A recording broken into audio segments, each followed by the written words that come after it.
Bookfighters. It's August 27th, and this week I read Ruined by Paula Morris. Ruined is about this teenage girl who is sent to live in New Orleans while her dad goes on a business trip to China.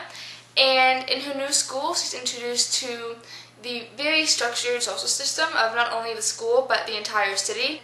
As her aunt is a tarot card reader in the French Quarter, she's starting out pretty low on the social structure. The girls on the top of it really don't like her. She lives next to a graveyard, and there are a lot of cemeteries just scattered throughout residential New Orleans areas. So it's right across from her house, and she sees them going into it, and so she's very curious to see why they're going into the cemetery, so she follows them, and there the plot starts, and she meets a ghost, and there's a voodoo curse, and there's just a bunch of very New Orleans things. And Katie, I know you say that a lot of plots are predictable, and they kind of are once you've read a lot of books, but this one definitely surprised me. Now it makes more sense, but that's usually the case once you finish something. So I have a lot to say outside of the plot of this book.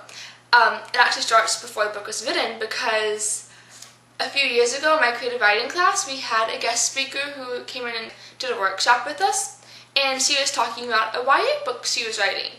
A few months ago, I saw a familiar name at Barnes & Noble's, and it was the person who came to critique our work. And it's actually really cool because Paula Morris, this person right here, she actually teaches at the university I go to part-time. Also, I think this novel is a really good reflection of New Orleans. It captures the mood, and it captures the city and just how she describes it. The little details that you normally skip over in most books.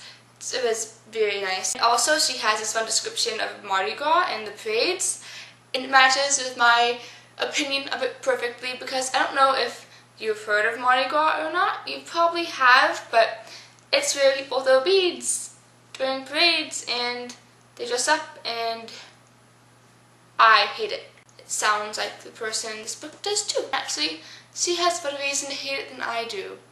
You should read that to find out, because I am definitely recommending this book. It was amazing. It will tell you a lot about New Orleans. Just the culture we have. The last thing I want to talk about for this book is the genre, because I know a lot of ghost stories are classified as fantasy, but I kind of have a problem with that, because there's obviously a huge difference between a book with a ghost in it and something like Harry Potter or Lord of the Rings. I mean, just changing just one element of reality, make it a fantasy. To a degree, all fiction books do that. They switch around reality to make it a good read. There are some books that capture life well, but it's very contrived and very tampered with. The ghost is definitely a fantasy element of the book, but does one fantasy element really make it a fantasy novel? So that's just something I was wondering about. Onward.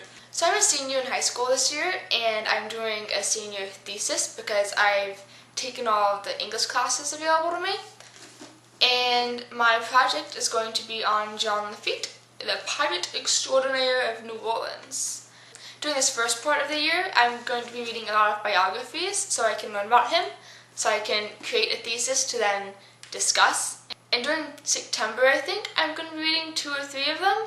I decided to start this project off with a more literary route to it, because I'm going to be talking about these books, because I'm not reading this book and another book in the same week. That would be torture. So I'm going to be reading Treasure Island this week. The most famous pirate in literature, I am sure, is, well, I guess it could be Captain Hook, but Long John Silver is definitely up there. I mean, he created the whole pirate-parrot combo. Those didn't really exist in real life, and that's how pirates are seen now, so it definitely had a big influence on public opinion of pirates. Also, this book's just really cool in book form. It's very small and portable, and has little gold edges, which is always fun. It's soft, and last but not least, it has pictures! To answer your question, Lauren, while I do like mythology, I don't have a favorite myth. I do have a favorite god, however. I like Minerva, or Athena, if you like the Greek term better. And I don't know, Harry Potter always kind of got me that the goddess of wisdom was not the head of Ravenclaw.